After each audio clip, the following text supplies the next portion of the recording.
نحمده ونصلي ونسلم على رسوله النبي الكريم الحنين الرؤوف الرحيم. أما بعد، أعوذ بالله من الشيطان الرجيم. بسم الله الرحمن الرحيم. ويقول الذين كفروا لست مرسلا قل كفى بالله شهيدا بيني وبينكم ومن عنده علم الكتاب. صدق الله مولانا العظيم. مولاي صل وسلم دائما ابدا على حبيبك خير خلق كلهم. اللهم صل على سيدنا محمد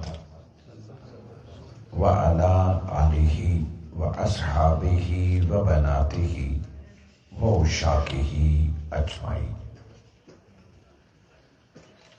صد بار شکر اس پیدا کرنے والی ذات کا جس کی عنایت کردہ توفیق اور فضل و کرم سے اس مختصر اور فانی زندگی میں ایک بار پھر ہم تمام ماہ ربیع الثانی کی ایک ٹھنڈی رات اللہ اور اس کے پیارے رسول صلی اللہ علیہ وآلہ وسلم کی رضا اور حصول خوشنودی کے لیے اللہ کے اولیاء بالخصوص محبوب سبحانی قطب ربانی الشیخ سیدنا عبد القادر گیلانی کی یاد اور محبت میں اس مجلس میں شریک ہیں. اللہ رب العزت ان بابرکت گھڑیوں، ان بابرکت لمحات میں ہونے والے اعمال صالحہ کو قبولیت عطا فرمائیں. دنیا میں اولیاء اللہ کی سنگت، قبر اور حشر میں حضور صلی اللہ علیہ وآلہ وسلم کی شفاعت نصیب فرمائیں. محترم و محتشم ذی قدر سادات اعظام، نہایت محتشم معزز علماء کرام، معززین علاقہ، حفاظ قرآ، ثناخان رسول، جملہ حاضرین و ناظرین، میں محترم جناب چودھری شہید اختر صاحب، چودھری زاہد محمود صاحب، چودھری اعجاز احمد صاحب، چودھری طاہر محمود، محترم جناب چودھری محمد رفیق صاحب اور جملہ اس خانوادے کے تمام افراد جن کی دعوتوں محبتوں کے طفیل آج یہ خوبصورت بزم اور حضور غوث پاک کی یاد میں محفل سجی ہوئی ہے. اللہ جل مجدہ اولیاء اللہ سے اس محبت کو قبولیت عطا فرمائے اور اہل خانہ اور خاندان بھر نے جو محفل سجائی ہے اس کے طفیل اللہ اس خاندان کے جتنے افراد وصال فرما چکے انہیں بخشش اور آئندہ آنے والی نسلوں کو بھی ہدایت کا نور نصیب فرمائے. میں منہاج القرآن حضروں کے جملہ احباب جن کے تعاون، دعوت اور محبت کے طفیل میری اور آپ کی ملاقات ہو رہی ہے اور اس وقت سٹیج پر مکمل نمائندگی منہاج القرآن محترم جناب نزاکت صاحب، ناظم منہاج القرآن حضروں محترم جناب عزت نور صاحب، محترم جناب ملک وحید صاحب، محترم محمد حسان قادری صاحب، محترم جناب حافظ عمران صاحب، محترم جناب محمد لیاقت علی صاحب، مختلف ضلعی اور تحصیل سطح کے عہدیداران جو تشریف فرما ہیں اور بالخصوص آج ہماری محفل میں منہاج انٹرنیشنل یونیورسٹی کے گریجویٹ اور اس وقت USA امریکہ کے یوتھ کے لیڈر رہنما محترم جناب حافظ جنید اختر صاحب جو بیسیکلی آپ کے علاقے سے ہیں اور اس وقت ان کا پورا خاندان وہاں دین کی خدمت کے لیے منہاج القرآن اور جملہ دین کے کام کرنے والوں کا معاون ہے، اور بالخصوص آج موجود محترم جناب قبلہ سید عرفان شاہ صاحب تشریف فرما ہے، محترم جناب حسن شاہ صاحب اور دیگر تمام سادات اور معززین علاقہ۔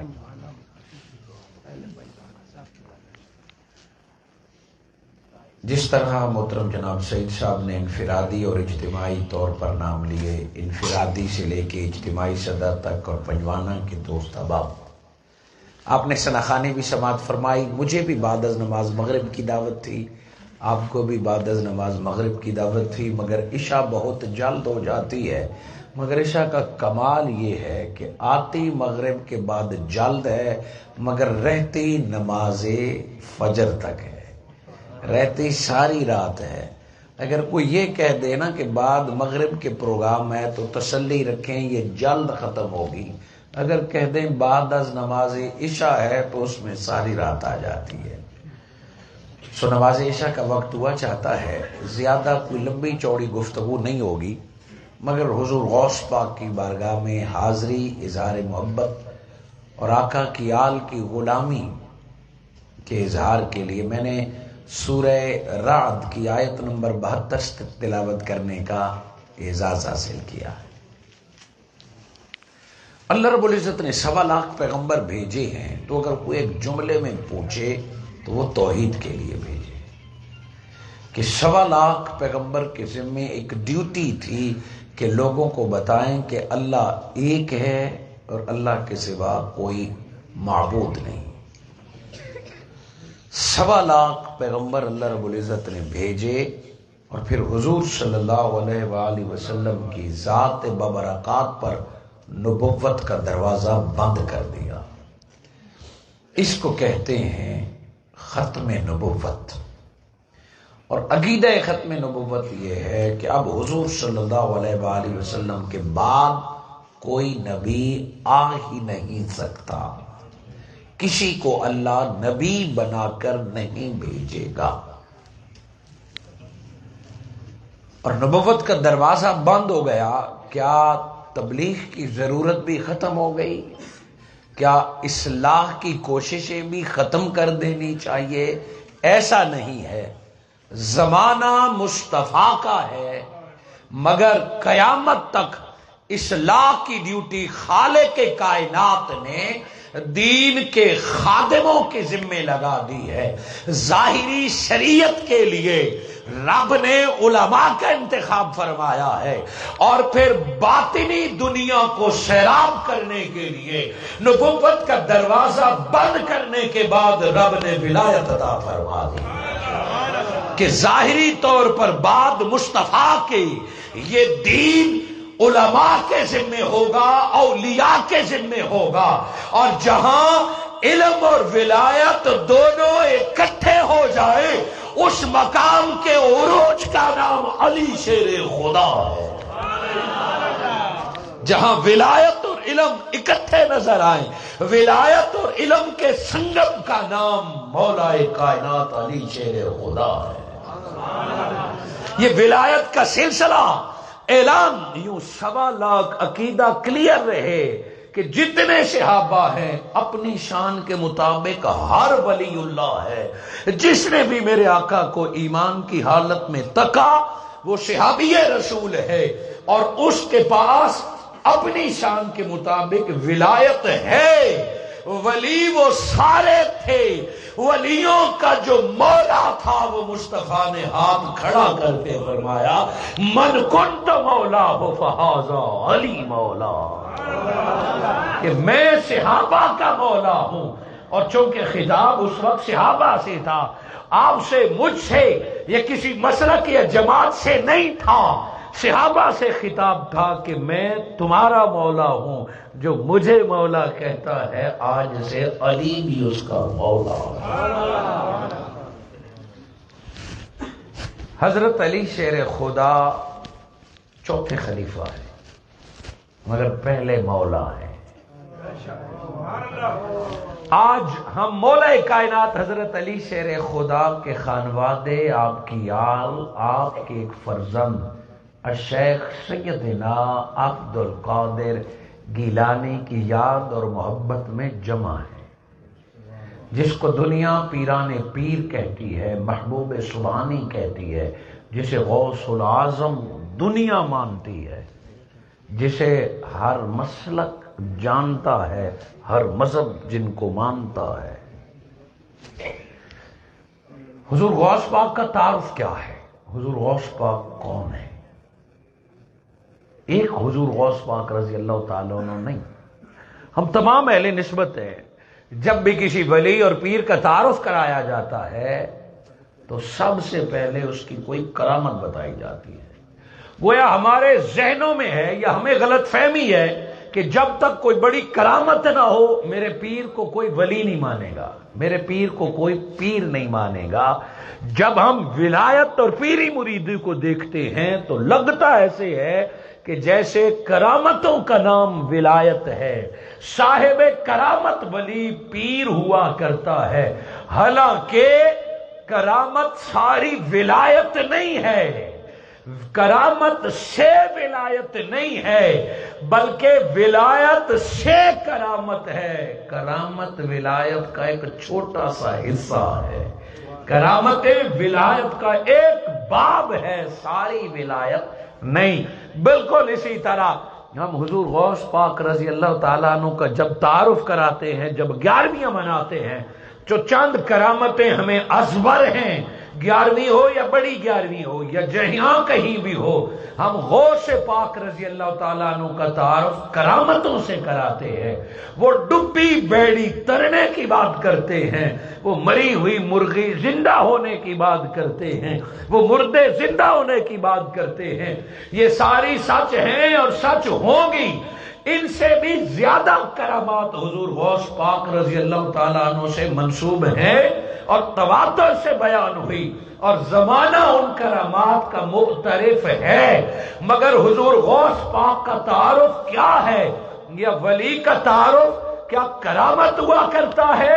جب قرآن اور حدیث کو دیکھیں تو ولی کا تعارف کبھی کرامتوں سے نہیں ہوتا، بلکہ ولی کا تعارف جو آقا کریم نے بتایا، اذا رؤوا ذکر اللہ، رب کے ولی کا پہلا تعارف یہ ہے کہ وہ نہ بولے، وہ نہ کرامت دکھائے، نہ اس کے مرید زمان و آسمان کے کلابے میں لائے، کہ جس بندے کو دیکھ کر رب یاد آ جائے جان لو یہ رب کا ولی اللہ ہے، کہ جس کے چہرے کو دیکھ کر بھٹکے ہوئے بندے کو اللہ کی یاد آ جائے، جس کے چہرے کو تک کر رب یاد آ جائے، تو یقین کر لو اللہ اس دل میں بستا ہے جس دل سے نور کی شعاعیں نکل رہی ہیں، جس چہرے سے خود بخود محبت ہوئی جا رہی ہے، کہ جس کے چہرے سے آنکھیں نہیں ہٹ رہی ہیں، جس میں یہ جمال اور نورانیت کا کمال نظر آئے، تو ولی کی پہلی پہچان یہی ہے۔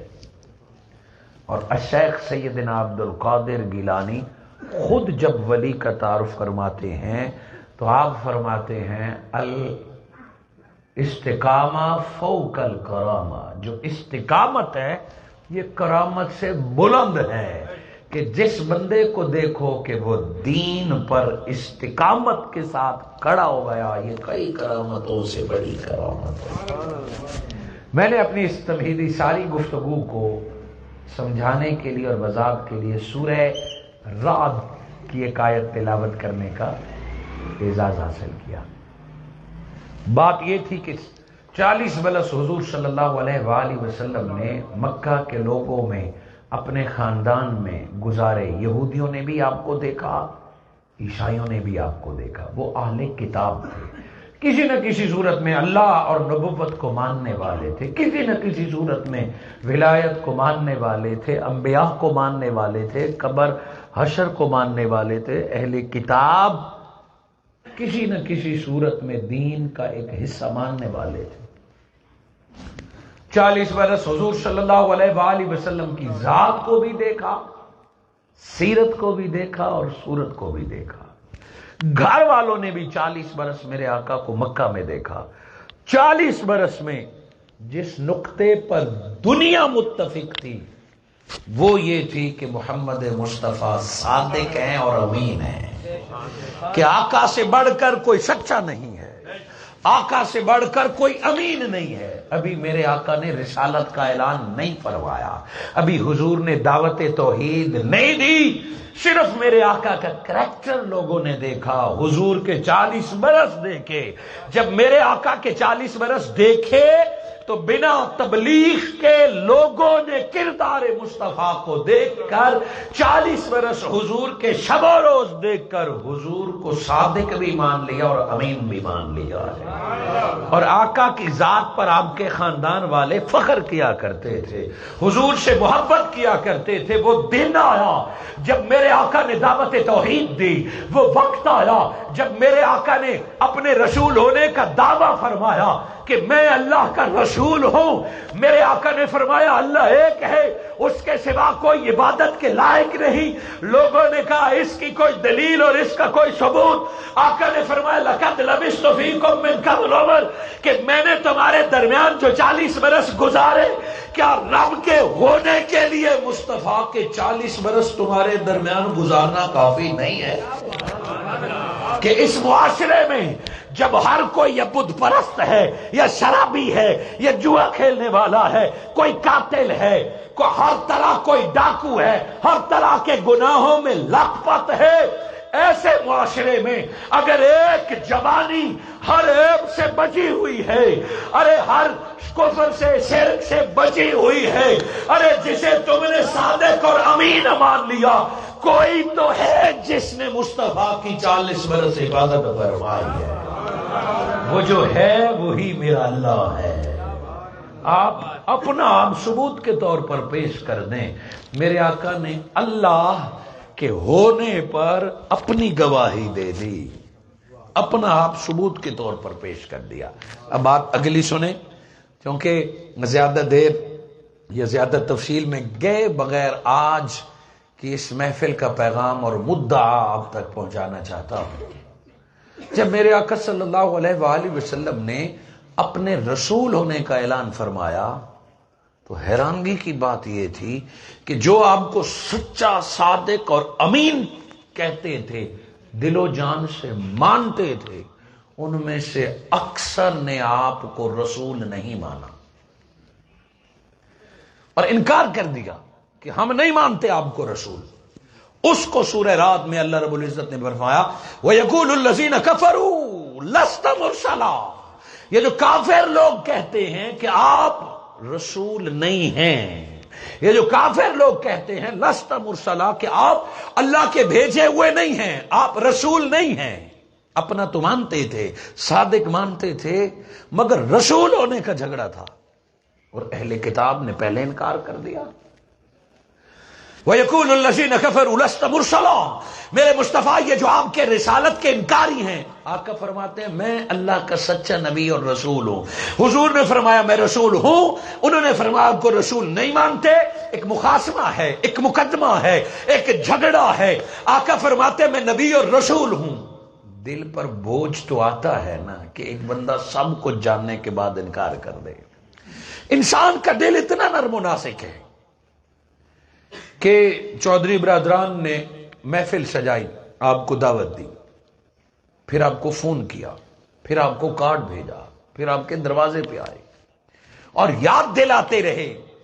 ہر کے ساتھ ایک معاملہ تو نہیں ہوتا، مگر کچھ افراد یاد دلاتے رہے، مگر وہی شخص نہ آئے کہ جس کو پہلے دعوت دی، جس کے گھر گئے، جس کو کارڈ دیا، جس کو فون کر کے کہا جناب آپ کے آنے سے ہماری محفل کی رونق بڑھے گی، وہی فرد نہ آئے تو دل تو بے شک اس کے ہزار کام ہو مگر دل تو ٹوٹتا ہے نا۔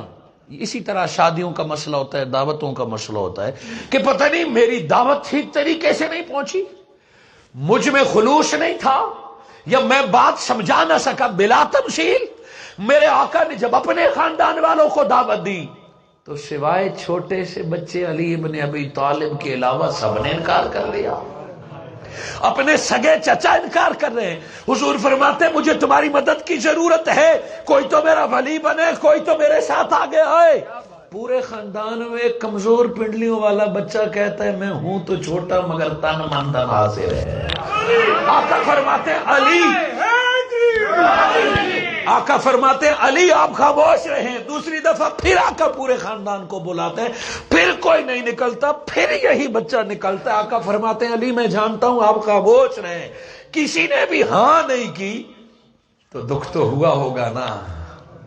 جن پر امیدیں تھی دل پر بوجھ تو آیا ہوگا. اور مدد نہ کرنا اور بات ہے، اور رسول ہونے کا بھی انکار کر دیا. اب یقول الذین کفروا لست مرسلا، یہ دعوت خاندان والوں کی تھی. باہر جن کافروں نے آپ کو رسول نہ مانا، آقا فرماتے ہیں میں رسول ہوں، وہ کہتے آپ نہیں ہیں. گویا ایک مقدمہ ہے. رب نے فرمایا کل پیارے اب یہ نہیں مانتے نا، تجھ سے ثبوت اور دلیل مانگتے ہیں کہ کیا ثبوت ہے کہ آپ سچے نبی اور رسول ہیں. آپ کہہ دیجئے کفا باللہ شہیدا بینی و بینکم، اس مقدمے میں پیارے گواہ کے طور پر میں اللہ کا نام پیش کرتا ہوں کہ میرے مقدمے کا گواہ اللہ ہے، میرے دعوے کا گواہ اللہ ہے. کیا خوبصورت تعلق ہے. اللہ ہے کہ نہیں ہے، اللہ ہونے کا ثبوت ذات مصطفیٰ ہے، اور مصطفیٰ کے سچے ہونے کا ثبوت گواہی خدا ہے. میرے حبیب لوگ آپ کو رسول نہیں مانتے، آپ کہہ دیجئے میرا اللہ کافی ہے. وہ کوئی بھی نہ مانے مصطفیٰ کو، کفا باللہ، اللہ ہی کافی ہے. لیکن فرمایا شہید گواہ تیرے اور میرے درمیان اللہ گواہ کافی ہے. اور مقدمے کی اہمیت ہمیشہ گواہوں کی وجہ سے ہوتی ہے. جس مقدمے کو گواہ تگڑا مل جائے فیصلہ بڑی آسانی سے ہو جاتی ہے. اہلیان حضرو آپ غور تو کیجئے کہ جس مقدمے کا گواہ خود اللہ ہو، اس کا جج اور قاضی کون بن سکتا ہے؟ گواہ رب کی ذات ہو تو سوچئے فیصلہ کون کرے گا، گواہ قاضی کون ہوگا. یہاں فرمایا میرے مصطفیٰ آپ فرمائیے کہ میری رسالت کا گواہ اللہ ہے. گویا کچھ مقدمے ایسے ہوتے ہیں وہاں جج کی ضرورت نہیں پڑتی، فقط گواہ کو دیکھ کر فیصلہ کر لیا جاتا ہے. اللہ گواہ کافی ہے، دنیا کی ضرورت عدالت لگانے کی ضرورت ہی نہیں، جس کا حامی و ناصر خدا ہوگا کہتا ہے. بات تو ختم ہو گئی. مگر اللہ رب العزت نے فرمایا واہ، ایک اور بات بھی آگے. پہلے فرمایا کفا باللہ، آپ نے در و دیوار پر پڑھا ہوگا میرے لیے اللہ کافی ہے. کچھ لوگ سٹیکر لگا لیتے ہیں میرے لیے اللہ کافی ہے، مسجدوں میں لکھ دیتے ہیں میرے لیے اللہ کافی ہے. ہاں ہاں، جس کو اللہ کی مدد و نصرت ہو اسے دنیا کی کیا ضرورت ہے، وہ کسی کا محتاج نہیں ہوتا. اور یہ بات سچ ہے کہ اللہ کافی ہے. جس کا اللہ ہو سب کچھ اسی کا ہے. اور یہاں لفظ بھی وہی ہیں وَكَفَى بِاللَّهِ شَهِيدًا، میرے لیے اللہ کافی ہے. اب جب اللہ کافی ہے تو پیچھے حاجت کیا رہ گئی؟ فرمایا اللہ کافی ہے وَمَنْ عِنْدَهُ عِلْمُ الْكِتَابِ، میرے مصطفیٰ تیرا ایک گواہ اللہ ہے اور رب دوسرے گواہ کا نام بتا دیتا ہے. بعد خدا کے اگر تیری رسالت کا کوئی گواہ ہے تو ہر دور میں وہ شخص ہوگا جس کو اللہ قرآن کا علم عطا فرمائے. وَمَنْ عِنْدَهُ عِلْمُ الْكِتَابِ، جس کے پاس کتاب کا علم ہوگا وہ آپ کا گواہ ہے. اور مولا کائنات حضرت علی شیر خدا، کتاب کا آغاز ہو رہا ہے، رسالت محمدی کا اعلان ہو رہا ہے، علی گواہ بن کر سامنے آ گیا ہے. یہ وہی علی ہیں جن کو میرے آقا نے فرمایا انا مدینۃ العلم وعلی بابھا، میں محمد علم کا شہر ہوں اور علی اس کا دروازہ ہے. اور علی شیر خدا فرماتے ہیں. اور صحابہ کرام آیات بینات کا مطلب حضرت علی شیر خدا سے پوچھا کر نزول جانتا ہوں، سو ولایت اور علم کا سنگم میرے آقا نے ہاتھ پکڑ کر بتا دیا کہ وہ علی ہیں. اور یہ اسی لیے کیا کہ سلسلہ جاری ہو گیا. حضرت علی شیر خدا کے بعد ولایت کا سلسلہ جاری ہوا. کوئی دور ولی سے خالی نہیں ہوتا. حضور صلی اللہ علیہ وآلہ وسلم نے فرمایا کہ شام میں ہر وقت 40 اولیاء اللہ ابدال موجود ہوتے ہیں. میرے آقا نے فرمایا کوئی علاقہ رب کے ولیوں سے خالی نہیں ہوتا. اب ولی کیسے ہوتا ہے اور کیسے پہچانا جاتا ہے؟ آپ اور میں کرامتیں دیکھتے ہیں، رب کا ولی نہیں دیکھتے. جو بتا دیتا ہے کہ فلاں جگہ پہ ایک بندے نے یہ کمال دیا، قوم ادھر ہی چل پڑتی ہے. فلاں بندہ پھونک مارتا ہے، لولا لنگڑا ٹھیک ہو جاتا ہے، قوم ادھر پہنچ جاتی ہے. فلاں بندے نے زمین پہ پاؤں مارا، میٹھا پانی نکل آیا، قوم ادھر پہنچ جاتی ہے.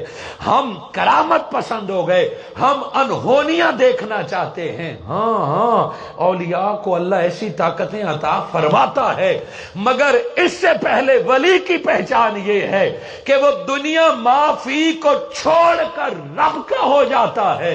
اور حضور غوث پاک رضی اللہ تعالی عنہ فرماتے ہیں کہ ولی کبھی علم کے بغیر نہیں ہوتا. ان پڑھ اور جاہل شخص رب کا ولی ہو نہیں سکتا. وہ زاہد تو ہوگا، وہ عابد تو ہوگا، وہ متقی تو ہو سکتا ہے، مگر رب کا ولی حضور غوث پاک نے فرمایا بغیر علم کے کوئی ولی نہیں ہو سکتا. جب یہ جملہ سنتے ہیں تو کیا ولی بننے سے پہلے کسی مدرسے میں داخلہ لینا پڑے گا، کسی یونیورسٹی سے ڈگری لینی پڑے گی؟ اس جملے کا تو ظاہری مطلب یہی نظر آتا ہے. ہاں شرط یہی ہے کہ علم کے بغیر کوئی ولی نہیں ہوتا. یعنی ولایت کے لیے علم شرط ہے، مگر علم کے لیے مدرسہ شرط نہیں ہے، علم کے لیے یونیورسٹی شرط نہیں ہے. یہ تیرا میرا کسب ہے کہ تختی قلم لے کے اسکول جاتے ہیں. یہ تیرا میرا طلب اور کسب ہے کہ ہم مدرسے جاتے ہیں، ضربا یضربوں سے پڑھتے ہیں. خود حضور غوث پاک رضی اللہ تعالیٰ عنہ کا فرمان ہے کہ میں پڑھتا رہا اور اللہ مجھے ولایت کے درجے عطا فرماتا رہا. میں پڑھتا رہا، اللہ مجھے درجے عطا فرماتا رہا. سو کیا جب تک کوئی پڑھنے کے لیے کسی مدرسے یا استاد کے پاس نہیں جائے گا تو ولی نہیں بنے گا؟ استاد کے پاس جائے بغیر علم ملنے کا ایک اور بھی رستہ ہے. رب جب کسی بندے سے راضی ہوتا ہے، اس کے تقووں سے، اس کے سجدوں سے، اس کی طہارت سے، ایک علم یہ ہے کہ بنا پڑھے رب علم لدنی عطا فرما دے گا. بنا پڑھے اللہ علم عطا فرماتا ہے. پہلے اللہ معرفت دیتا ہے، علم دیتا ہے، پھر اللہ اسے اپنا ولی بناتا ہے. کئی زمانے میں مثالیں موجود ہیں کہ بندہ مدرسے گیا نہیں تھا، مگر جب لب کھولتا ہے تو حکمت کے پیروتی مور دیتا ہے، حکمت کے موتی پیرو دیتا ہے. کئی اولیاء اللہ ایسے کہ ظاہری طور پر علم حاصل کرنے نہیں گئے، مگر ان کے شاگردوں میں کئی علماء اور محدثین پیدا ہو گئے. مگر ایک بات ہے کہ ولی عالم چاہے کتابوں کا ہو یا عالم چاہے علم لدنی کا ہو، بنا علم کے کوئی رب کا ولی نہیں ہوا کرتا. یہاں اللہ رب العزت نے فرمایا کہ رسول کا گواہ ایک اللہ ہے، اور پھر رسول کی رسالت کا گواہ وہ ہوگا جس کے پاس کتاب کا علم ہوگا. شاید آپ حضور غوث پاک کے کرامات سننے آئے ہوں، تذکرے سننے آئے ہوں، مگر اس سے بڑی کوئی کرامت نہیں ہے کہ حضور غوث پاک اور قرآن کا تعلق ولادت سے پہلے کا شروع ہو گیا تھا. علم اور حضور غوث پاک کا کیا تعلق ہے؟ حضور غوث پاک رضی اللہ تعالیٰ عنہ جب پیدا ہوئے، روزے والی بات تو آپ ساروں نے سنی ہے نا. ایک روایت کے مطابق آپ رمضان میں پیدا ہوئے، 570-71 رمضان میں پیدا ہوئے آپ، ایک روایت کے مطابق. اور چاند کا جھگڑا ہو گیا کہ صبح روزہ ہے یا نہیں ہے. اب پتہ تب چلا کہ سیدوں کے گھر جو بچہ پیدا ہوا ہے وہ جو ہی نماز فجر کا وقت شروع ہوا ہے اس نے منہ بند کر دیا. گویا حضور غوث پاک پہلے سال سے روزہ رکھنے لگے. رمضان میں فجر سے لے کر غروب آفتاب تک آپ اپنی ماں کا دودھ بھی نہیں پیتے تھے، منہ بند رکھتے تھے، اور جب روزہ کھلنے کا اعلان ہوتا تب آپ بھی دودھ پینا شروع کر دیتے، اور عہد طفولیت میں پہلے سال سے آپ کی یہ کرامت تھی۔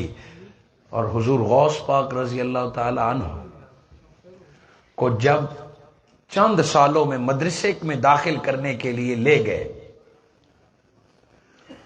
تو بسم اللہ ہوتی ہے بچوں کی، پہلے لوگ بڑی محبت سے بچوں کی بسم اللہ کرتے تھے، بسم اللہ خوانی ہوتے تھے، وہ اچھے نیک بندوں سے بچوں کی بسم اللہ کرتے، بنیاد رکھتے، گھر والے جمع کرتے، طاقت کے مطابق کھلاتے پلاتے۔ یہ اس دور کی بات ہے جب علم دوستی ہوتی تھی، علم کی قدر ہوتی تھی۔ حضور غوث پاک رضی اللہ تعالیٰ عنہ کے بسم اللہ کا وقت آیا تو آپ کے گھر والے، آپ کے گھرانے والے آپ کو اپنے استاد کے پاس بسم اللہ کرانے لے گئے کہ جی بسم اللہ کرائیے۔ جب استاد محترم کے پاس مدرسے میں لے گئے اپنے مقامی، تو استاد نے کہا پڑھو بیٹا بسم اللہ الرحمن الرحیم۔ تو حضور غوث پاک نے پڑھنا تھا جیسے بچوں کو ہم کہتے ہیں، بسم اللہ الرحمن الرحیم الحمدللہ رب العالمین الرحمن الرحیم۔ حضور غوث پاک نے سورہ فاتحہ 7 شروع کر دی۔ استاد سمجھا ولداللین پر حضور غوث پاک رک جائیں گے، مگر ولداللین کہنے کے بعد پھر بسم اللہ الرحمن الرحیم الف لام میم شروع ہو گئے۔ حضور غوث پاک سورہ بقرہ پڑھتے رہے، بقرہ ختم کر دی، نساء ختم کر دی، عمران ختم کر دی۔ حضور غوث پاک اچھی قرات کے ساتھ، تلفظ صحت کے ساتھ پارے پہ پارا پڑھتے گئے بغیر غلطی کے۔ ایک مجلس میں حضور غوث پاک جو بسم اللہ کرنے آئے تھے استاد کو 18 پارے اکٹھے سنا رہے۔ نعرہ تکبیر، نعرہ رسالت، نعرہ حیدری، نعرہ غوثیہ۔ استاد ساڈے پیر دستگیر، ساڈے پیر دستگیر، ساڈے پیر دستگیر۔ استاد حیران ہوا ہوگا کہ لائے بسم اللہ پڑھنے کے لیے اور بندہ پکا حافظ ہے، بچہ پکا حافظ ہے، نہ کوئی قرات کی غلطی نہ کوئی متشابہ۔ میں تم کہتے ہو بسم اللہ؟ گھر والوں نے کہا یقین کیجئے کسی مدرسے نہیں لے گئے، کسی استاد نہیں لے گئے۔ سو بچے سے پوچھا عبد القادر تو بتا یہ اتنا اچھے طریقے سے قرآن کہاں سے پڑھ کے آیا ہے؟ الشیخ سیدنا عبد القادر گیلانی اس ابتدائی عمر میں استاد سے مخاطب ہوتے ہیں، ہاں میں کسی مدرسے یا استاد سے نہیں پڑھا، میں اپنی ماں کی بطن میں آیا، میری ماں حافظہ تھی، روزانہ میری ماں 2 پاروں کی منزل کیا کرتے تھے، میری ماں قرآن پڑھتے تھے، 9 ماہ میں میری اماں جان نے 18 پارے پڑھ کے سنائے، جتنا میں ماں سے سنتا تھا اتنا ماں کی پیٹ میں نے یاد کر لیا۔ آج میڈیکل سائنس کہتی ہے کہ باہر کی آوازیں بچے کی تربیت پر اثر کرتی ہیں، ماں کی تربیت اثر کرتی ہے، گھر کا ماحول ماں کے پیٹ میں پلنے والے بچے پہ اثر کرتا ہے، باہر والی آوازیں بچے کے کردار میں بڑا کردار ادا کرتی ہیں۔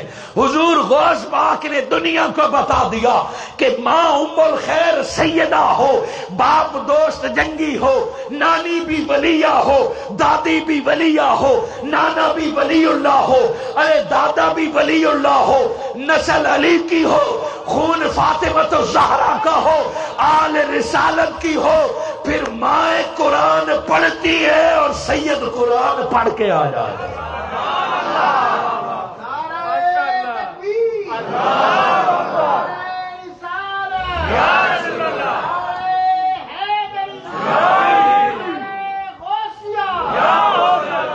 اب بتائیے کہ جس ہستی کا آغاز قرآن کے ان لفظوں سے ہو ان کو اللہ کتنا بلند مقام عطا فرمائے گا۔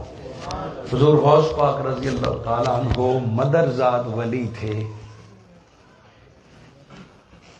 آپ سے کسی نے پوچھا کہ آپ کو کب پتا چلا کہ آپ اللہ کے ولی ہیں؟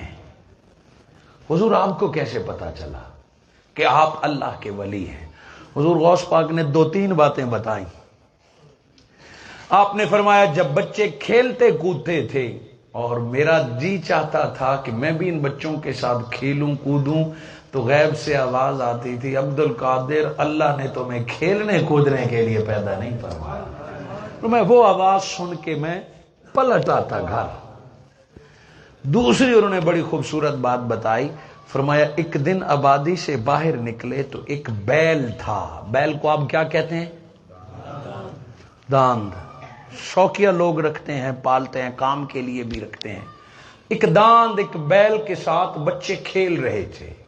کوئی سدایا ہوا شریف بیل تھا. بچے کبھی اس پر سوار ہوتے اور دم کے ساتھ لٹک رہے تھے. کداور بڑا بیل تھا. بچے اس کے دم کے ساتھ لٹکتے، کوئی اس کے پیٹھ پر سوار ہو جاتا. حضور غوث پاک فرماتے ہیں مجھے اچھا لگا اور میں بھی اس نیت سے قریب گیا کہ میں بھی سوار ہو جاؤں یا میں بھی دم کے ساتھ لٹک جاؤں. بچے کھیل جو رہے ہیں، آپ کی عمر ابھی چھوٹی ہے. فرماتے ہیں میں نے ارادہ کیا اور بیل کے جب پاس گیا، ارے بچے بیل کے ساتھ کھیل رہے تھے، میں جب قریب گیا بیل نے سر پیچھے مڑ کے کہا عبد القادر لوٹ جا، رب نے تجھے بیلوں کے ساتھ کھیلنے کے لیے پیدا نہیں فرمایا ہے. اب بیل بول پڑا. بیل کو اللہ نے زبان عطا فرمائی. فرمایا گھر پلٹ آیا. اب ماں کو کہا اماں مجھے کسی مدرسے میں بھیج دیجیے، میں پڑھنا چاہتا ہوں. یہ وہ انتخاب تھا. حضور غوث پاک مجتبی تھے، مرتضی تھے. اللہ رب العزت نے بچپن سے آپ کو اپنی ولایت اور راہ حق کے لیے چن لیا تھا.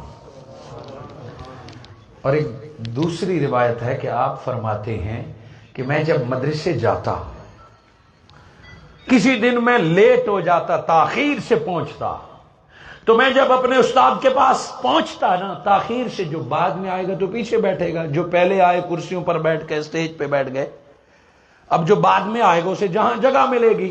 حضور غوث پاک رضی اللہ تعالیٰ عنہ فرماتے ہیں میں جب مدرسے میں داخل ہوتا اور کلاس بھر چکی ہوتی، پیچھے بیٹھتا تو میں اپنے سامنے ایک مخلوق دیکھتا، ایک آواز سنتا، وہ کہتے رستہ چھوڑو، جگہ بناؤ، رب کا محبوب آ گیا ہے، محبوب سبحانی آ گیا. میرے لیے جگہ خالی کر کے مجھے وہ آگے بٹھاتے اور میں استاد کے پاس بیٹھتا. یہ سوال تھا کہ آپ کو کب سے پتا چلا کہ آپ اللہ کے ولی ہے؟ حضور غوث پاک کا آغاز ہی علم سے ہوتا ہے، علم دوستی سے ہوتا ہے، قرآن سے ہوتا ہے. آپ کی پہلی کرامت پیر بننے کے بعد نہیں تھی، ارے بیت ہونے کی بات نہیں تھی. آپ کی پہلی کرامت وظیفوں کے بعد والی نہیں ہے. حضور غوث پاک کی پہلی کرامت پتہ ہے کب ہوئی؟ جب حضور غوث پاک کو ماں نے علم کے حصول کے لیے بغداد بھیجا، راستے میں ڈاکوؤں نے لوٹا، آپ نے سچ بولا، دولت کو نہ بچایا، تو اس سچ بولنے کی وجہ سے 40 ڈاکوؤں نے کلمہ پڑھ لیا. آپ کی پہلی کرامت وظیفوں کے بعد نہیں تھی بلکہ سچ بولنے کی وجہ سے اللہ نے ڈاکوؤں کو ہدایت عطا فرما دی. کرامتیں بڑی بات کی بات ہے. عبد القادر گیلانی کا پہلا تعارف ہی علم دوستی ہے، علم سے تعلق ہے. حاضرین مکرم، حضور غوث پاک کو آپ کی ماں نے بھیجا. سورہ رعد کی اس آیت کو مد نظر رکھیے جو آپ نے سنی ہے. حضور غوث پاک رضی اللہ تعالیٰ عنہ 9-10 سال کی عمر میں مدرسے چلے گئے بغداد میں، اور ماں نے نصیحت کی بیٹا پڑھنے جا، جب تک علم پورا نہ کر لے میرا منہ نہیں دیکھنا. اس جذبے کے ساتھ بھیجا. اور شیخ سیدنا عبد القادر گیلانی مدرسے میں پڑھتے رہے. 10 سال کی عمر سے آپ نے سٹارٹ کیا. سو مدرسے میں لوگوں کے گھروں سے کھانے آتے تھے، اور بھی سید زادے ہوں گے تو لوگ آپ کو کھانا دیتے، چونکہ سادات کو نہ صدقہ دیتے ہیں، نہ خیرات دیتے ہیں، نہ زکوٰۃ دیتے ہیں. سادات اعظام کے لیے اسپیشل کھانا آتا تھا. ایک وقت ایسے آیا کہ 20 دن تک کسی نے کھانے کا نہیں پوچھا. کتنے؟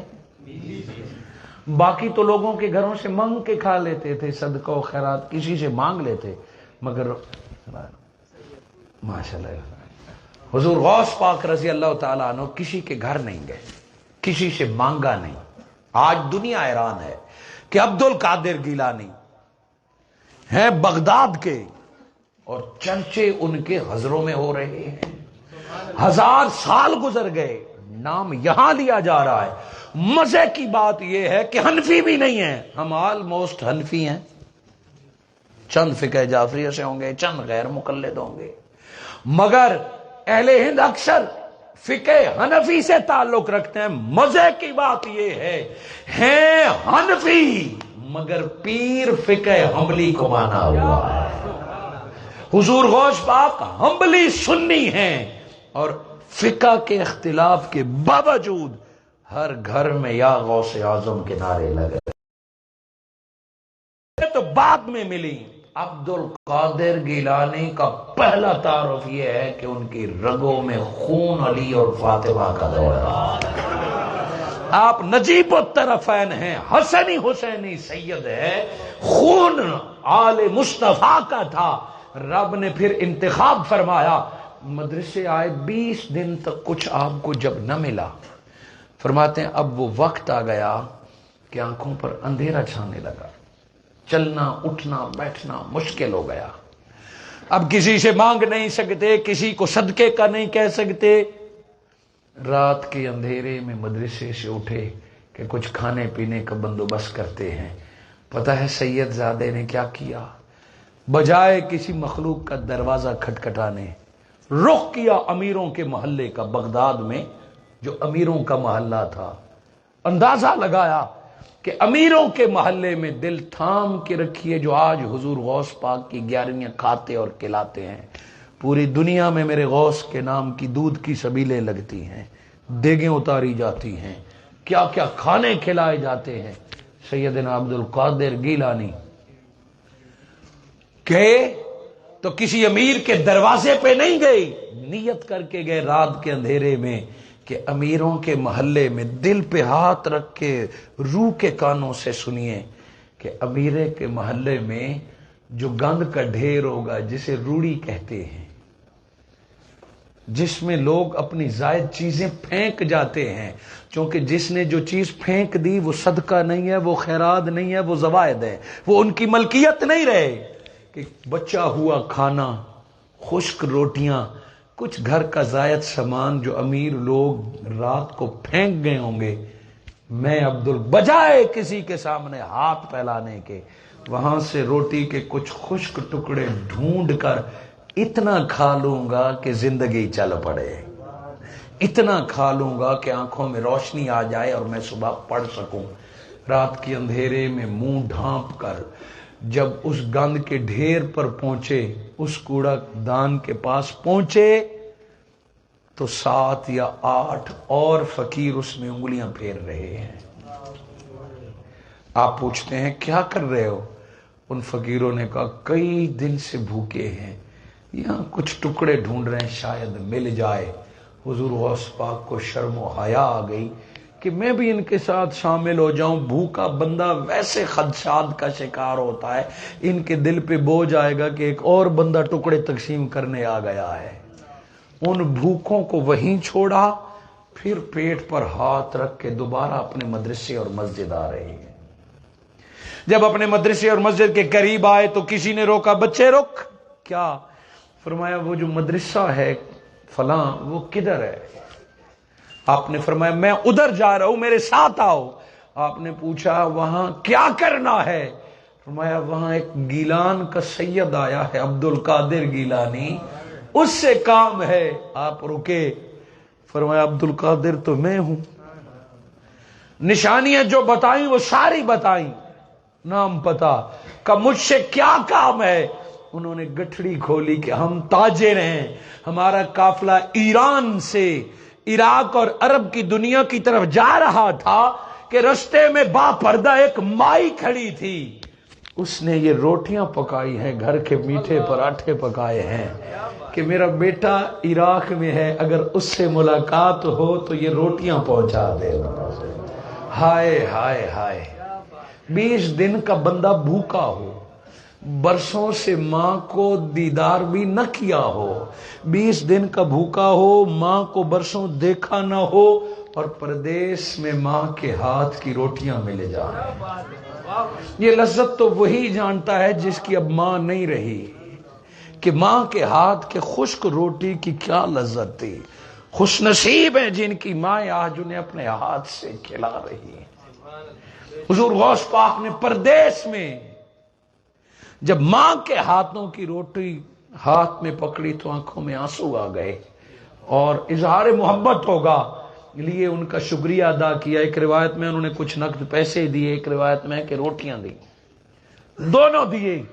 آپ جب کھولنے لگے تو وہ فقیر یاد آ گئے، خود 20 دن کے بھوکے ہیں، طالب علم ہیں، ایک کھا کے باقی رکھ لیتے، مگر وہ فقیر یاد آ گئے۔ واپس ملتے، انہیں بلایا، آؤ رب نے کھانا بھجوا دیا ہے، ان کو ساتھ بٹھا کے سارا کھلایا، نقدی بھی ان میں تقسیم کر دی، اور نہایت خوش پلٹ آئے۔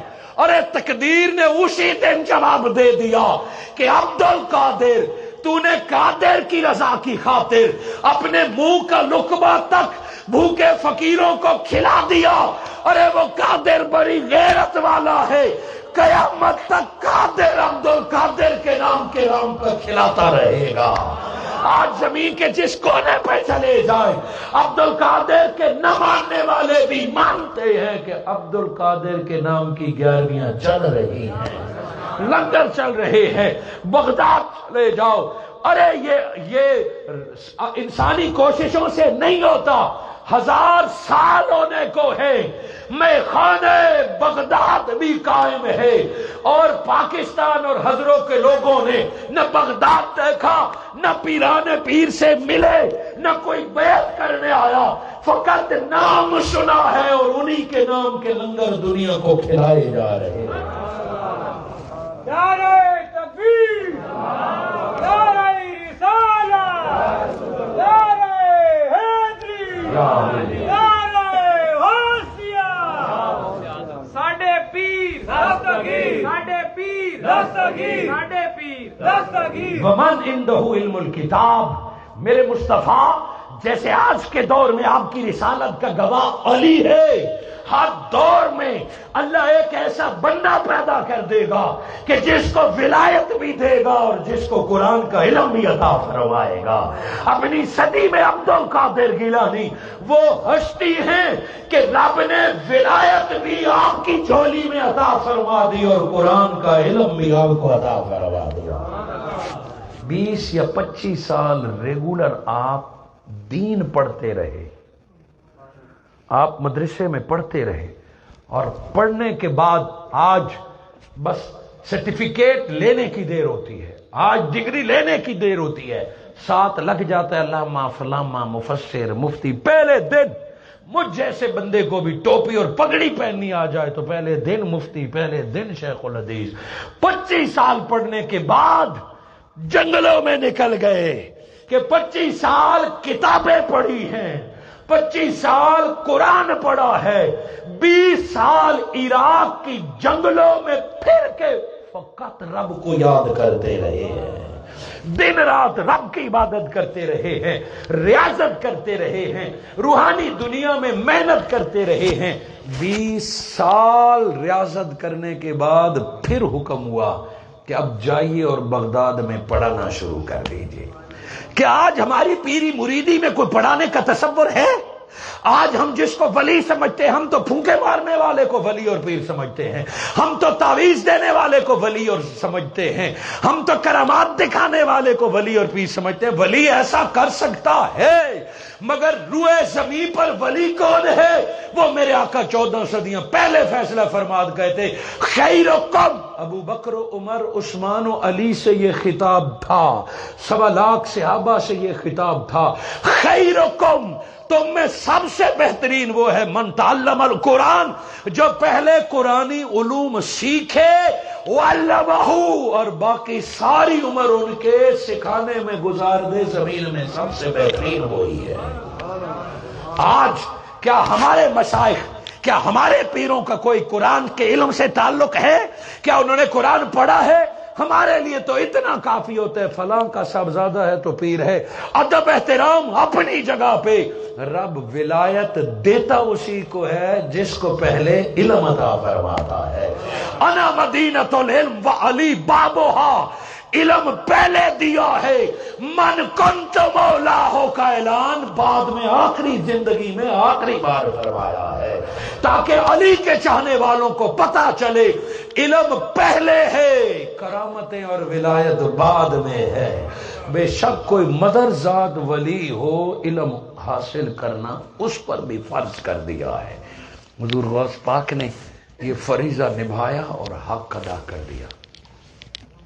حاضرین مکرم، کیے گئے وعدے کے مطابق ہمارے پاس چند منٹ رہ گئے ہیں۔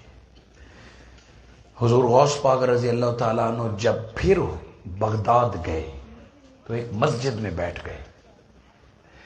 اب آپ ہیں اجمی، ایران گیلان سے گئے ہیں، جیلان سے گئے ہیں، آپ ہیں اجمی، اور اہل عراق علم کا مرکز وہ ہیں عربی۔ عربی ہمیں اجمی کہتے اس لیے ہیں کہ انہیں کچھ نہیں آتا، اجمی کہتے ہی گنگے کو ہے کہ انہیں کچھ نہیں آتا، انہیں کچھ نہیں پتا۔ حضور غوث پاک نے عراق میں ڈیرے لگائے، اب کون ان سے پڑھنے آئے؟ آپ کے پاس کوئی بندہ آ جائے دوسری زبان والا، نہ اسے زبان آتی ہو، نہ سمجھانی آتی ہو، نہ آتے، اسے آتی بھی ہو تو آپ کہیں گے یہ ہمیں کیا پڑھائے گا، اس کو تو پتہ ہی نہیں ہے۔ حضور غوث پاک رضی اللہ تعالیٰ عنہ مسجد میں بیٹھ گئے، مدرسے میں بیٹھ گئے اور بس وقت گزارنے لگے۔ آپ فرماتے ہیں ایک رات جب رات کی عبادت سے فارغ ہو کے آنکھ لگی تو حضور صلی اللہ علیہ وآلہ وسلم خواب میں ملتے ہیں کہ اے عبد القادر، پڑھاتے کیوں نہیں، واعظ کیوں نہیں کرتے، نصیحت کیوں نہیں کرتے؟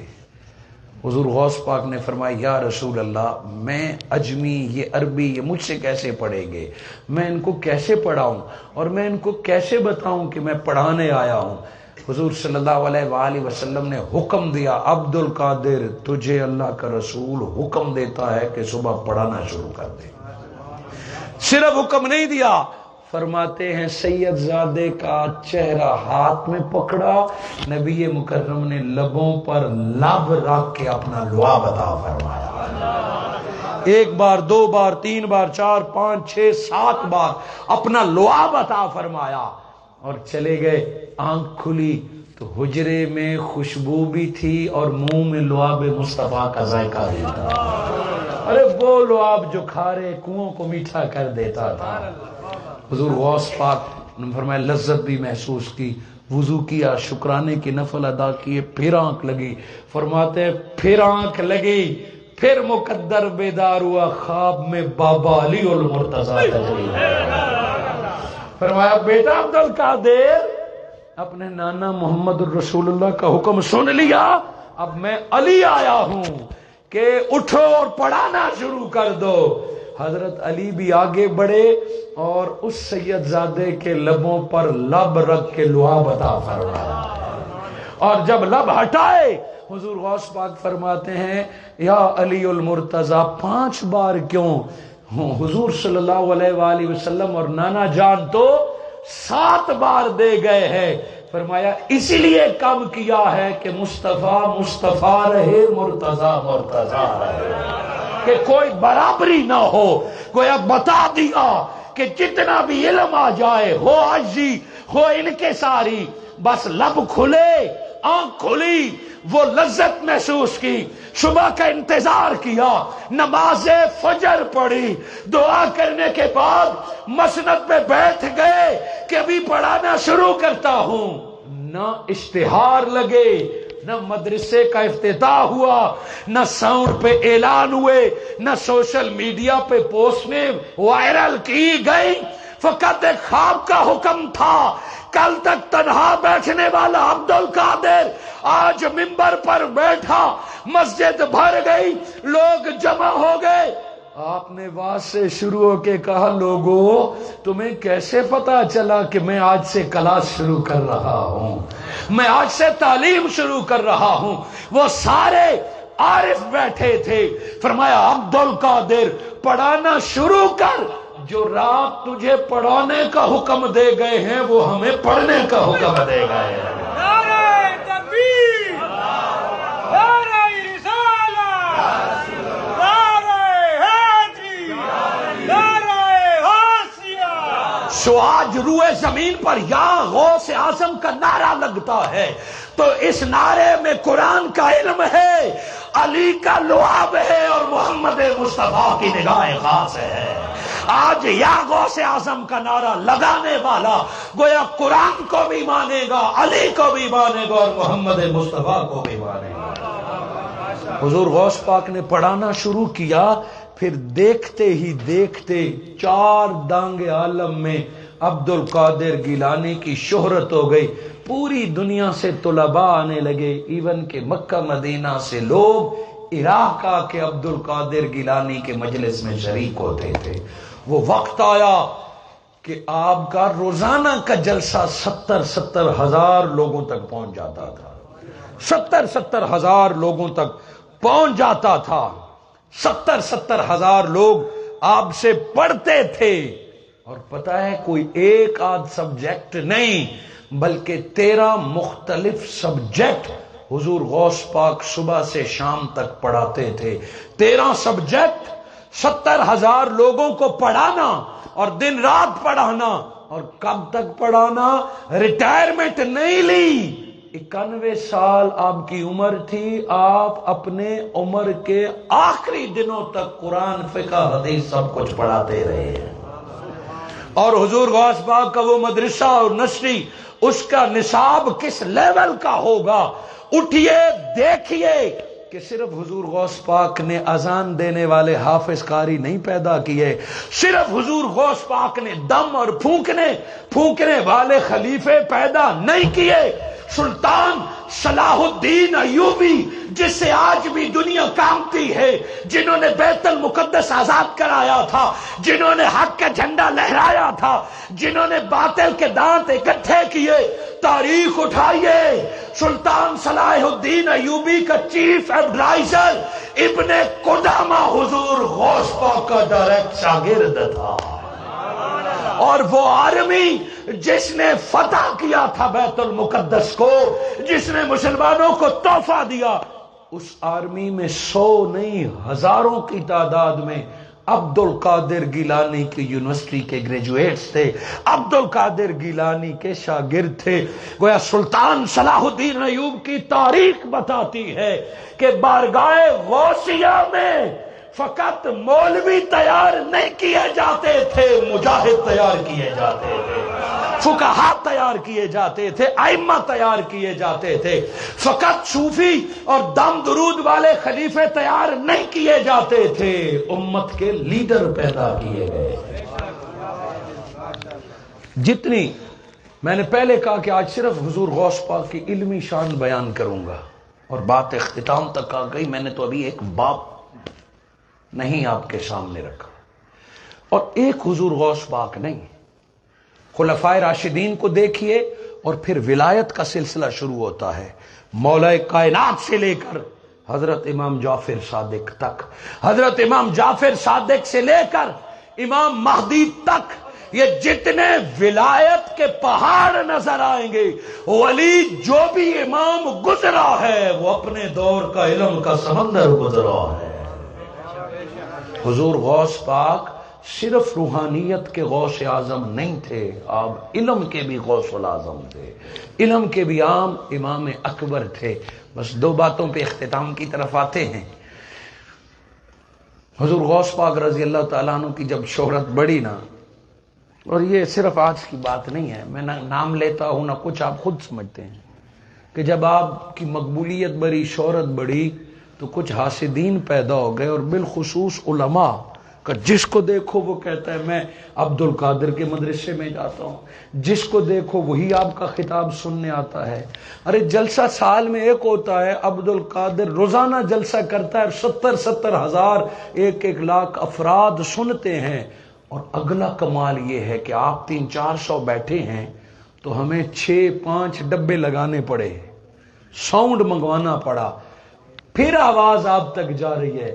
مگر عبد القادر گیلانی بنا ساؤنڈ کے، بنا کسی مشین کے ممبر پر جب بولتے تھے، آپ 300 افراد یا 400 بیٹھے ہیں، سو بتائیے 70,000 کا مجمع کہاں تک جائے گا؟ جتنا پہلے بندہ سنتا تھا آخری بندہ بھی اتنا ہی سبق سنتا تھا جتنا پہلے والا سنتا تھا. حضور غوث پاک کی جب شہرت بڑھی نا، کرامتیں تو ایک سائیڈ پہ رکھی ہیں، وہ اتنی ہیں کہ آپ حیران رہ جائیں گے. علماء کرام نے سوچا مسئلہ کیا ہے، ہمارے پاس کوئی نہیں آتا، جس کو دیکھو وہ ادھر ہی جا رہا ہے، جس کو دیکھو وہ حضور غوث پاک کا پتہ کرنے جا رہا ہے، کیا کریں؟ انہوں نے کہا چلو ہم بھی ملتے ہیں. تو ایک کی روایت میں 40 علماء تھے، کہیں لکھا ہے 13، اور ایک جماعت تھی علماء کی، رات بھر میٹنگ کی اور آپس میں سوال تقسیم کیے. اب عام بندے کا سوال تو ہمیں پتا ہے، مجمع میں نماز کا، وضو کا، روزے کا، زیادہ ہوگا تو حلال حرام کا، زیادہ ہوگا تو طلاق کا. عام بندے کی پہنچ اس سے زیادہ تو نہیں ہوتی، یہ بنیادی مسائل ہے. مگر علماء جب سوال تیار کرتے ہیں اور کریں بھی امتحان لینے کے لیے، 40 علماء یا 13 علماء یا جماعت علماء بیٹھی اور سوال تیار کیے کہ صبح مجمع میں بیٹھیں گے، جب عبد القادر گیلانی خطاب کریں گے تو لوگوں کے سامنے ان سے یہ سوال کریں گے. پہلا سوال آپ نے کرنا ہے، مولانا صاحب دوسرا سوال آپ نے کرنا ہے، قاری صاحب تیسرا سوال آپ نے کرنا ہے، حافظ صاحب چوتھا. علماء نے سوال بھی بنائے اور سوال تقسیم کیے کہ صبح لگ پتہ جائے گا، جیسے لوگ پرچیاں بھیجتے ہیں نا آج بھی کہ پتہ چل جائے گا پتہ ہے یا نہیں ہے، کا پتہ چل جائے گا. 40 علماء مجمع میں علیحدہ علیحدہ جگہوں پہ بیٹھ گئے. اب آج کل تو شکلوں سے پتہ چل جاتا ہے نا، مگر اس دور میں ساروں کی داڑیاں ہوتی تھی، ساروں کی پگڑیاں ہوتی تھی، گیٹ اپ ایک جیسے ہوتا تھا، کیسے پتہ چلے فلاں ویسے داڑھی رکھی ہے یا فلاں مولوی ہے؟ گھل مل گئے. پگڑی بھی کلچر کا حصہ تھا، جبہ بھی عربیوں کے کلچر کا حصہ تھا. علماء لوگوں میں مل بیٹھ گئے. وقت سوال آیا تو جس کی سب سے پہلی ڈیوٹی تھی، باقی اشارہ کرتے چلو سوال کرو، مگر رب کے ولی نے جب نگاہ کی تو سوال بھول گیا اسے. اچھا جس کو پہلے چنا تھا اس کو بھول گیا، وہ پریشان ہوا، پسینے نکلے کہ سوال ہی یاد نہیں ہے. چلو وہ نہیں کوئی اور کرو، کوئی یاد ہی نہیں آ رہا. جس کی دوسری ڈیوٹی تھی کہ چلو حل تو کر، اس کو دیکھا، اس نے کہا مجھے بھی نہیں یاد. سارے کے سارے ایک دوسرے کو دیکھنے لگے. اب حضور غوث پاک مسکرائے، فرمایا کہ آج تمہارے مجمع میں جید علماء آئے بیٹھے ہیں، نامور لوگ آئے بیٹھے ہیں، مگر سوال نہیں کر رہے، پردہ رکھا. فرمایا اب فقیر اللہ کا سوال بھی خود بتائے گا، جواب بھی خود بتائے گا. اور آپ نے لے کے کہا تیرا نام فلاں ہے، تو فلاں مدرسے سے آیا ہے اور تو نے عبد القادر سے یہ سوال کرنا تھا. سوال بھی خود بتایا اور جواب بھی خود بتایا. جتنے علماء موجود تھے جب بتایا، انہوں نے کھڑے ہو کے اقرار کیا عبد القادر ہمارے پاس صرف کتابوں والا علم ہے، جو تیرے پاس علم ہے وہ علم لدنی ہے. اچھا، امام ابن جوزی وقت کے محدث ہیں کہ لوگ آپ سے ٹائم لیتے تھے ملنے کے لیے، شاگرد آپ سے، ایک نام ہے آج بھی تحقیق میں، حدیث میں، فقہ میں، امام عبد الرحمن ابن جوزی، ایک اتھارٹی اور اتھنٹک حیثیت ہے. تو یہ جو چند لوگ کتابیں پڑھ لیتے ہیں نا، یہ پھر پیروں شیروں کی طرف نہیں جاتے، یہ پھر ولیوں کی، ان کو پتا ہوتا ہے سب کچھ میرے پاس ہے. ان کو بمشکل راضی کیا کہ آؤ آج حضور غوث پاک کی مجلس میں جاتے ہیں، مگر کیا کریں گے، پڑھو اپنا. لیکن ان کو لے گئے کیونکہ ان کے دوست احباب اکثر جاتے تھے. جب لے گئے، حضور غوث پاک رضی اللہ تعالیٰ عنہ نے قرآن کی ایک آیت پڑھی، اور منقول ہے کہ وہ سورہ کہف کی ایک آیت تھی. حضور غوث پاک رضی اللہ تعالیٰ نے ایک آیت پڑھی اور آپ نے اس کا ترجمہ اور تشریح بیان کی. جب حضور غوث پاک نے پہلی تفسیر بیان کی تو ابن جوزی نے ساتھیوں کو دیکھ کے سر ہلایا کہ مجھے پتا ہے، مجھے آتی ہے. حضور غوث پاک نے دوسری تفسیر کی، ابن جوزی نے پھر کہا یہ بھی مجھے آتی ہے. تیسری، چوتھی، 11 تفسیریں عبد القادر گیلانی نے ایک آیت کی ہے. میں نے تو صرف ایک لفظ آپ کے سامنے رکھا نا، نہ میں تفسیر جوگا، نہ میں سمجھانے جوگا. وَيَقُولُ الَّذِينَ كَفَرُوا لَسْتَ مُرْسَلًا. میں نے تو اس آیت کا ترجمہ رکھا. حضور غوث پاک نے 11 تفسیریں بیان فرمائیں. امام ابن جوزی سر ہلاتے رہے, اے بھی آندی ہے جی مینوں, اے بھی آندی ہے. اور جب بندے کو آتی ہو تو فخر بھی ہوتا ہے, رب کا شکر بھی. اب حضور غوث پاک نے جب اسی آیت کی 12ویں تفسیر بیان کی, لوگوں نے ابن جوزی کو دیکھو نے کہا یہ نہیں آتی مجھے. 13ویں بیان کی, 14ویں بیان کی, 15ویں بیان کی. اب ان کے بھی کان کھڑے ہو گئے کہ میں جن کو صرف صوفی سمجھتا تھا وہ تو امام التفسیر ہے, وہ تو غوث العظم ہے تفسیر کے. حضور غوث پاک نے 29 تفسیریں اور بیان کی, ٹوٹل ہو گئی 40. 11 امام وقت اور محدث ابن جوزی کو پتا تھی اور باقی 29 ان کو پتا نہیں تھی. جب 40 تفسیریں پوری ہو گئی, حضور غوث پاک نے فرمایا الان نرجعو الالحال من القال, کہ اب کتابوں کی باتیں چھوڑو, فقیر اس قرآن کی اب حال والی تفسیر بیان کر رہا ہے. نعرہ تکبیر, نعرہ رسالت, وہ 40 حیدری, یا نعرہ غوثیہ, ساڈے پیر دستگیر, ساڈے پیر دستگیر, ساڈے پیر دستگیر. 40 تفسیریں جب حضور غوث پاک نے بیان کی کال کی دلائل سے, 41ویں تفسیر جب آپ نے حال والی بیان کی, مجمع پہ حال طاری ہو گیا, چیخیں بلند ہو گئی اور علماء نے کپڑے پھاڑ دیے کہ یہ جو راز کی باتیں ہیں یہ زمین کی ہے ہی نہیں ہے, یہ وہ علم ہے جو آسمان سے ابھی اتر رہا ہے. حضور غوث پاک کا علم بولتا تھا. ہم نے شاید ان کو صرف کرامتوں والا پیر سمجھ لیا, اور آپ کی اگلی 12 نسلوں میں ثبوت کے ساتھ موجود ہے وقت کے محدث اور امام پیدا ہوتے رہے. آپ کے بیٹے سارے عالم تھے, آپ کے بیٹے سارے, ارے کیوں نہ ہو.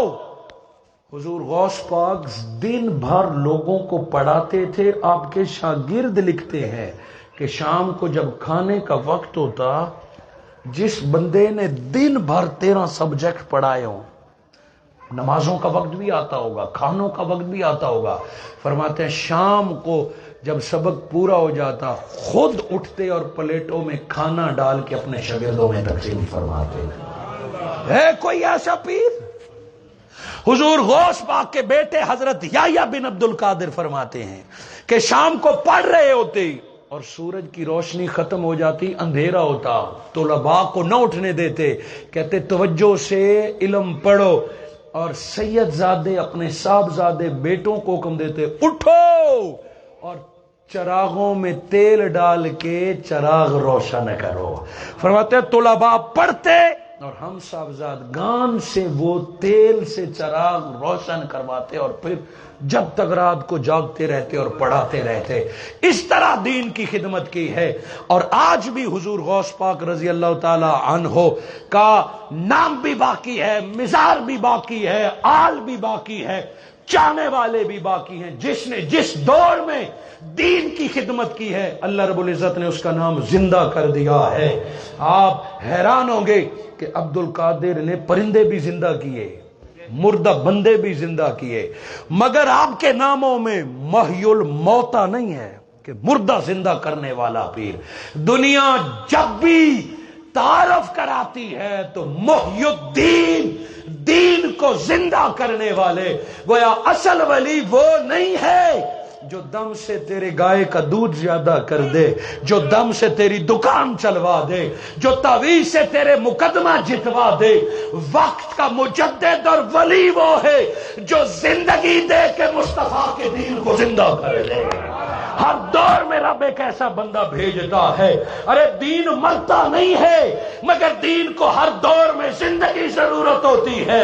ارے کبھی دین کو خون چاہیے ہوتا ہے, کبھی مال چاہیے ہوتی ہے, کبھی آل چاہیے ہوتے ہیں, کربلا وہ میدان ہے کہ جس میں دین کو خون بھی دیا، مال بھی دیا، اولاد بھی دی، تو دنیا کو کہنا پڑا اسلام زندہ ہوتا ہے ہر کربلا کے بعد۔ اور عبد القادر گیلانی نے زندگی دی دین کو، دن رات پڑھایا اور دین کو آگے پھیلایا۔ آج بھی محی الدین کی ضرورت ہے، آج بھی دین کو زندہ کرنے والے اولیاء اللہ کی ضرورت ہے۔ مریدوں پر لڑنے والے پیر بہت ہیں، اپنی کرامتیں دکھانے والے بہت ہیں، اللہ ایسے پیر سلامت رکھے۔ حقیقی پیر اور علی کا وارث اور ولایت کا سر چشمہ وہی ہے جو زندگی صرف کر کے دین کو زندہ کر رہا ہے۔ آج اگر آج کے دور میں بھی حضور غوث پاک شیخ عبد القادر گیلانی کی کوئی زندہ کرامت دیکھنا چاہتا ہے تو میں دعوت دیتا ہوں کہ ارے تمام تر اختلافات سے ہٹ کر ایک ڈاکٹر محمد طاہر القادری کی زندگی کا مطالعہ کر لیجئے۔ گنے ہوئے سال ہیں جو کتابیں لکھی ہیں ان کی تعداد لکھ لیجئے، جتنے شاگرد تیار کیجئے ان کی تعداد لکھ لیجئے، جتنے ادارے بنائے ہیں وہ دیکھ لیجئے۔ آقا کے دین کا پیغام دنیا کے جس جس کونے میں پہنچایا ہے ان کا پتہ کر لیجئے، عربی میں، انگلش میں، اردو میں اور دنیا کے کئی زبانوں میں حضور شیخ الاسلام نے آقا کا نام پہنچایا، صحابہ کا پیغام پہنچایا، اہل بیت کی محبت پہنچائی، اور سب سے بڑھ کر جب اسلام کو جہاد کے نام پہ بدنام کیا گیا، جب دہشت گردی اسلام پہ تھوپی گئی، تو یہ غوث پاک کا مرید تھا کہ بغیر ڈرے اسی بستی میں کھڑے ہو کے اسلام کی تعریف کی کہ اسلام دہشت گردوں کو پروموٹ کرنے والا نہیں ہے، اسلام تو نام سلامتی والا ہے، اسلام جان بچانے آیا ہے، اسلام دہشت گردی ختم کر کے بیٹیوں کو عزت کی چادر دینے آیا ہے، نوجوانوں کو زندگی دینے آیا ہے۔ آج بھی منہاج القرآن کے سارے کام کو دیکھ لیجئے، ارے طاہر تھا، اسی پاکستان کے مدرسوں میں پڑھا، وہی نصاب پڑھا جو اوروں نے پڑھا، مگر جب طاہر سے طاہر القادری ہو گئے، ایک سید ذات کے ہاتھ میں اپنا ہاتھ دیا، حضور غوث پاک رضی اللہ تعالیٰ عنہ نے خود مرید فرمایا ہے۔ ڈاکٹر محمد طاہر القادری فرماتے ہیں تعلیم پوری کی تو میں نے استخارہ کیا کہ کس سے بیعت ہو جاؤں، کس سلسلے میں اپنا پیر لے لوں، استخارہ کیا تو الشیخ سیدنا عبد القادر گیلانی نے حکم دیا کہ طاہر تیرا حصہ ہمارے پاس پڑا ہے، اور اپنے بیٹے سیدنا طاہر علاء الدین الگیلانی البغدادی جو اس وقت بغداد کے سجادہ نشین کے بھائی تھے، وہاں سے حضور غوث پاک نے ان کو بھی حکم دیا اور ڈاکٹر محمد طاہر القادری کو بھی رہنمائی ملی۔ اس طرح جب طاہر القادری کو حضور غوث پاک کے بیٹے سید زادے کا ہاتھ ملا تو طاہر سے طاہر القادری بن گیا۔ آج دنیا میں جتنا کام منہاج القرآن کا ہے یہ فیض سیدنا حضور غوث پاک رضی اللہ تعالیٰ، یہ نبی کے گھرانے کا فیض ہے، یہ اللہ جل مجدہ کی عطا ہے۔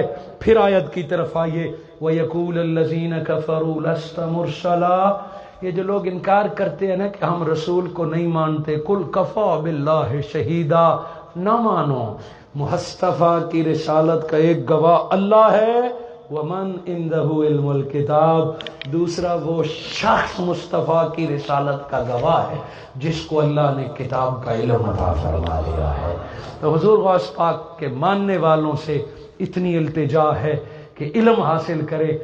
حضور صلی اللہ علیہ وآلہ وسلم جو دین لے کے آئے، آقا نے فرمایا بعثت معلما، میں استاد بنا کر بھیجا گیا ہوں، امت شاگرد بن جائے، قرآن کا علم حاصل کرے، حقیقت کا علم حاصل کرے۔ اگر ہر بندے کے پاس ضرورت کا علم آ جائے تو کوئی غلط کرنے والا نہیں ہوگا۔ اور آج تو علم کی ایکسیس آسان ہو گئی ہے، پہلے کتابیں خریدنی پڑتی تھی، بازار جانا پڑتا تھا، آج گھر میں موبائل کھول کے مستند کتابیں کھولیں، خطابات سنیں، آپ کو ویب سائٹ ملیں گی، آپ کو کتابیں ملیں گی۔ فیضان غوثیہ جاری ہے اور قیامت تک جاری رہے گا۔ اللہ رب العزت مجھے اور آپ کو آقا دو جہاں صلی اللہ علیہ وآلہ وسلم کی توجہات اور علم کی خیرات نصیب فرمائے۔ قیامت تک حضور غوث پاک اور مولا کائنات کی آل کی عزت قدر کرنے اور صحابہ کرام کے ادب کی توفیق عطا فرمائے۔ بار دیگر جملہ اہل خانہ کو آج کی خوبصورت بزم سجانے پر مبارکباد پیش کرتا ہوں اور دعا کرتا ہوں کہ اللہ رب العزت ہمیشہ اسی طرح دین کے کاموں میں ایک دوسرے کی تعاون کی توفیق عطا فرمائے۔ جزاک اللہ خیر۔